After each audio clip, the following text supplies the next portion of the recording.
within 2 days, ito na yung itsura niya. Ito yung male na payat na sabi ko nag-molt. So, ito na siya ngayon.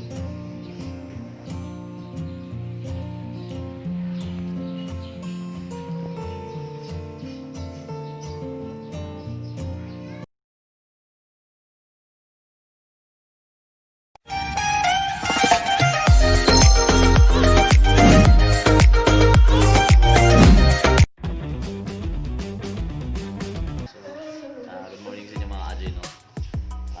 Gusto ko lang pakita sa inyo ngayon yung Bang Japan natin na male, kasi yung iba nakita ko sa mga comment na nagtataka kayo kung bakit may ganun kalaki tapos may pedipalps pa siya. Yung punching bag niya maliliit na gagamba, so male po yun, male na gagambang Japan yun. And kasamahan nyo ko pakita ko sa inyo.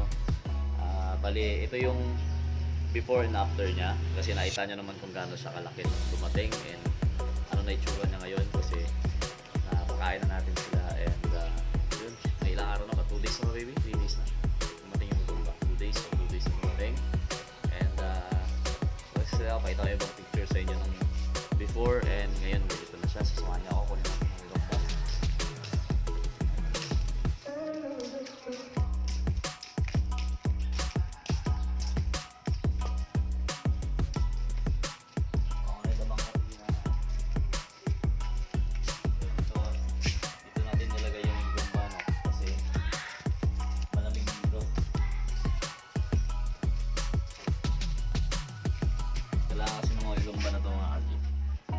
Hindi siya naiinitan para mabilis lumaki.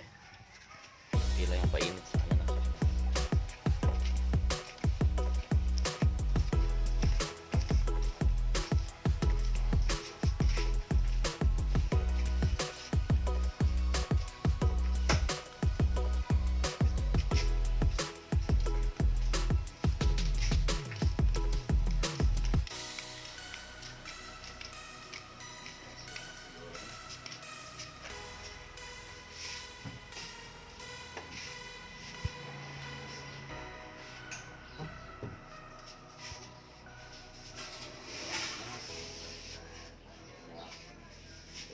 So,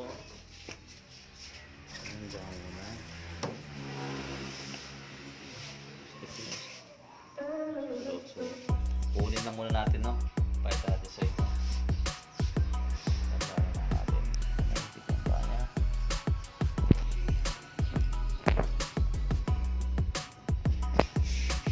So, sandali. Nasaan na natin? Ayun, ito sa gilid. So, ito yun, no? Yan yung ito yung kinain niya. So, tutubian. Kinain niya na. Then dito siya sa gilid. Kunin muna natin siya. So within 2 days, ito na yung itsura niya. Ito yung male na payat na sabi ko nag-molt. So ito na siya ngayon. Tingnan nyo maigi yung itsura niya. Oh, bakit may langgam dyan?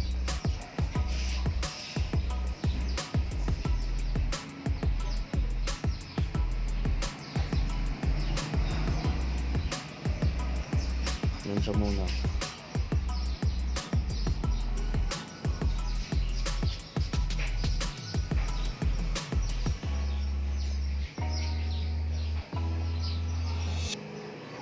So tingnan niyo yung gloves niya, no?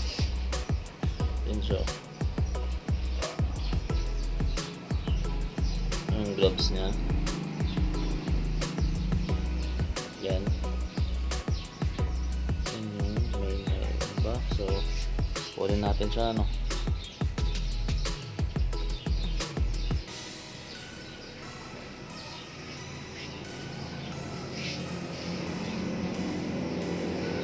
gusto ko siya patong dito para makita nyo.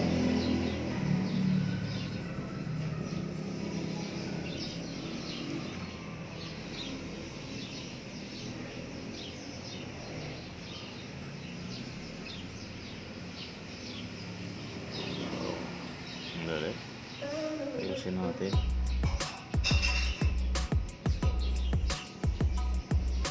Kaya talaga matulog. Pero pag dito sa lalagyan nila, dito matutulog siya. Oops. Huwag sa ilalim, huwag sa ilalim, huwag sa ilalim. Gusto natin sa... samahan ko siya pala noon.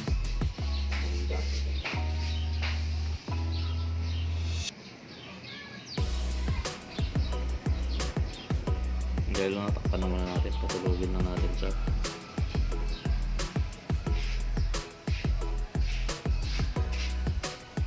Kasi yung mga gagambang Japan, medyo mas sensitive sila.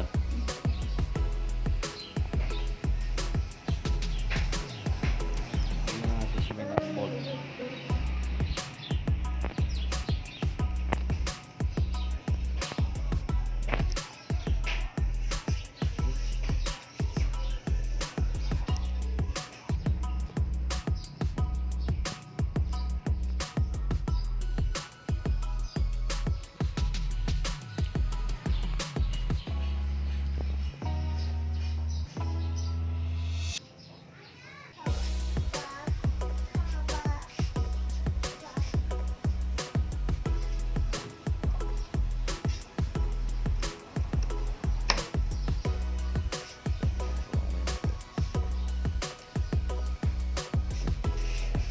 So yun lang mga ka-G, no?